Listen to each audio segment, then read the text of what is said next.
নিজ ভূমিতেই উদ্বাস্তু হওয়ার করুণ ইতিহাস ফিলিস্তিনিদের, যাদের আশ্রয় দিয়েছিল নিজ মাতৃভূমিতে, সেই ইহুদিরাই আজ মাথা গোঁজার ঠাঁই কেড়ে নিয়ে শরণার্থী বানিয়ে দিয়েছে লাখো মানুষকে।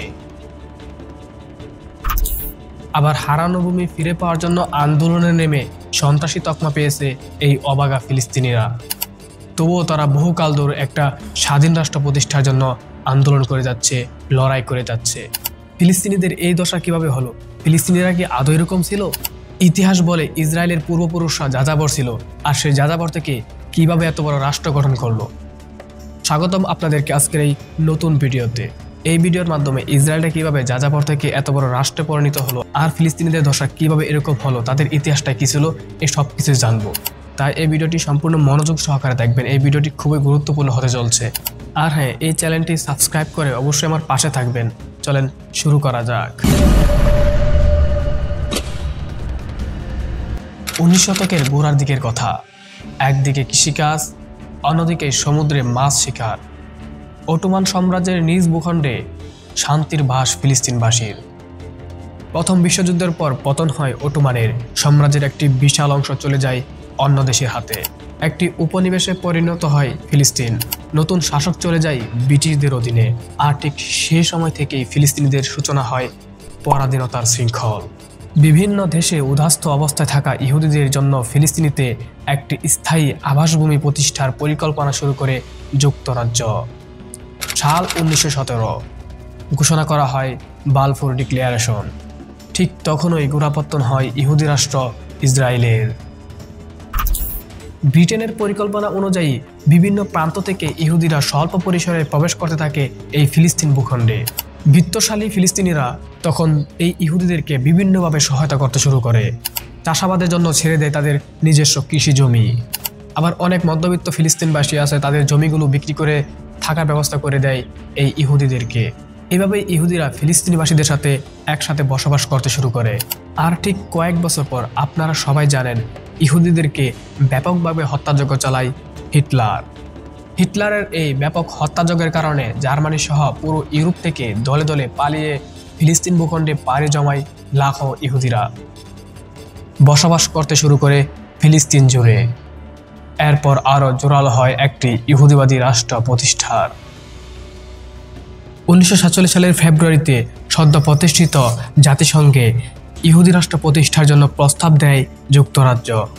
আর জাতিসংঘ যুক্তরাজ্যের দেওয়া সেই প্রস্তাব গ্রহণ করার মাধ্যমে সংখ্যাগরিষ্ঠ ফিলিস্তিনিদের জন্য মাত্র 43.5% ভূমি নির্ধারণ করে, আর অল্প সংখ্যক ইহুদিদের জন্য 56.5% ভূমি নির্ধারণ করে দুটি রাষ্ট্র গঠন করে জাতিসংঘ। আপনি কি ভাবছেন? হ্যাঁ, এটাই, যেখানে ফুল রাষ্ট্রই ছিল ফিলিস্তিনের, আর সেখানে ফিলিস্তিনিদের জন্য নাকি আবার অল্প এবং বেশিরভাগই ইহুদিদের জন্য নির্ধারণ করে দুটি রাষ্ট্র গঠন করে। এটাই হচ্ছে তখনকার সময় জোরজার মুলুকতার। চলেন পরবর্তীতে কি আছে তা শুনি। আর মুসলিম, খ্রিস্টান এবং ইহুদিদের জন্য গুরুত্বপূর্ণ জেরুজালেমকে রাখা হয় আন্তর্জাতিক ভূমি হিসাবে। ইহুদিরা জাতিসংঘের প্রস্তাব মেনে নেয়। 1948 সালের 15ই মে স্বাধীন ইসরায়েল রাষ্ট্র ঘোষণা করে ইহুদি নেতারা। আর ঠিক সে সময় নিজ ভূখণ্ড থেকে উদ্বাস্ত হয়ে 7.5 লাখ ফিলিস্তিনিরা শরণার্থী শিবিরে পাড়ি জমায়। আর ওই দিনটাই সারা বিশ্বে পরিচিত লাভ করে আল নাকবা নামে। আর ঠিক এরপরই ইসরায়েলের বিরুদ্ধে প্রথম যুদ্ধে জড়ায় আরব দেশগুলো। প্রাথমিকভাবে ভালো অবস্থায় থাকলেও নেতাদের সমন্বয়হীনতা আর নেতৃত্বের অভাবে পরাজয় বরণ করতে বাধ্য হয় আরব দেশগুলো। আর সেই কারণে ঠিক সেই মুহূর্তে ফিলিস্তিনের 78 ভাগ ভূমি দখল করে নেয় ইসরায়েলিরা। প্রথমে ছিল 56 ভাগ, তারপর বৃদ্ধি হয়ে দাঁড়িয়েছে 78 ভাগ। ঠিক তারপর 1967 সালে আবারও আরবদের সাথে ইসরায়েলের যুদ্ধ হয়। আর ঠিক 6 দিনের এই যুদ্ধে ফিলিস্তিনি সম্পূর্ণ দখল করে ফেলে ইসরায়েলিরা। পরে একটা চুক্তির আওতায় নির্দিষ্ট কিছু জমি ফিলিস্তিনিদের জন্য ছেড়ে দেয় দখলদার ইসরায়েলরা। এক সময় ইসরায়েলের এমন নির্বিচারের কারণে দেয়ালে পিঠ ঠেকে যায় ফিলিস্তিনিদের। সাল 1987 গঠন করা হয় স্বাধীনতাকামী সংগঠন হামাস। 1993 সালে যুক্তরাষ্ট্রের মধ্যস্থতায় ফিলিস্তিনি নেতা ইয়াসিন আরাফাত এবং ইসরায়েল স্বাক্ষর করে আসলো চুক্তি। কিন্তু ভূখণ্ডের পানি এবং সম্পদে পূর্ণ এলাকাগুলো দখল ধরে রাখে দখলদাররা। আর ঠিক এরপর থেকে একের পর এক হামলা চালানো শুরু করে এই ইসরায়েল বাহিনী ফিলিস্তিনিদের উপর। আর সেখান থেকে এই পর্যন্ত আজকের এই পর্যন্ত এই হামলা চলমানই রয়ে গেছে। 2008 সাল, 2012 সাল, 2014 সাল, 2021 সাল, 2023 সাল এবং কি 2024 এবং 25 এখন পর্যন্ত হামলা চলমান এই ইসরায়েল দখলদার বাহিনীর ফিলিস্তিনিদের উপর।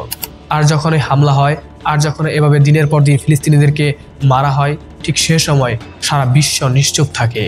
তাদের কাছে কখনো মনে হয় না ফিলিস্তিনিরা মানুষ, তাদেরও বাঁচার অধিকার আছে। অসহায়ত্বের দোহাই দিয়ে আশ্রয় নেওয়া ইহুদিরাই আজ গ্রাস করে ফিলিস্তিনিদের হত্যা, অত্যাচার আর নিপীড়নের মাধ্যমে গাজা উপত্যকাকে পরিণত করেছে একটি শিখবিহীন কারাগারে, যেখানে অস্বাভাবিক মৃত্যু এখন স্বাভাবিক। তবুও একটি স্বাধীন ফিলিস্তিন রাষ্ট্রের রক্তিম সূর্যোদয়ের অপেক্ষায় অসহায় লাখো ফিলিস্তিনি। মানুষের প্রশ্ন যে এত কিছু হচ্ছে, আল্লাহ কি দেখেন না? আল্লাহকে এদের শাস্তি দিবেন না? এত নিপীড়ন, এত নির্যাতন, এত কিছু ঘটছে, এইসব ঘটার মাধ্যমে আল্লাহ কেন এখনো শাস্তি দেন না? এই সকল প্রশ্ন মানুষের মনে সবসময় ঘুরপাক খায়। চলেন তাহলে আমরা এই বিষয়ে একটু জানি। আমি স্বল্প পরিসরে, আমি তেমন কিছু জানি না, তবে স্বল্প পরিসরে যতটুকু জানছি ততটুকু আপনাদের সাথে আমি বলার চেষ্টা করব। বিভিন্ন আলেমগণ এবং উলামায়ে কেরামগণ বক্তব্য দেন এবং কোরআনের ভবিষ্যৎবাণী করা আছে যে ইহুদিরা আরও শক্তিশালী হবে, এক সময় বড় যুদ্ধ হবে, আর সেই যুদ্ধে ইহুদি জয়ী হবে, আর তখন আবির্ভাব হবে দাজ্জালের। তারপর তারা 40 দিন বিজয়ের স্বাদ গ্রহণ করবে। এই সম্পর্কে হাদিসে আছে, সহিহ মুসলিম ও সহিহ বুখারীতে দাজ্জালের বর্ণনা এসেছে। রাসূলুল্লাহ সাল্লাল্লাহু আলাইহি সাল্লাম বলেছেন, দাজ্জাল 40 দিন অবস্থান করবে পৃথিবীতে। প্রথম দিন হবে 1 বছরের সমান, দ্বিতীয় দিন হবে 1 মাসের সমান, তৃতীয় দিন হবে 1 সপ্তাহের সমান, আর বাকি দিনগুলো হবে তোমাদের সাধারণ দিনের মতো। সহিহ মুসলিম হাদিস 2937। আর ঠিক তখনই ইমাম মাহদী আসবে, ঈসা আলাইহিস সালাম আসবেন, দাজ্জালকে পরাজিত করে জেরুজালেম সহ সারা বিশ্বে আবারও ইসলাম কায়েম করবেন। এই ইতিহাসটা অনেক বড়, তবে আমি আপনাদের সামনে ছোট পরিসরে তুলে ধরার চেষ্টা করলাম। আর আপনাদের কি মতামত তা অবশ্যই কমেন্টে জানাবেন, আর ভিডিওটি শেয়ার করে অন্যদের জানার ব্যবস্থা করে দিবেন। আর হ্যাঁ, চ্যানেলটি সাবস্ক্রাইব করতে ভুলবেন না।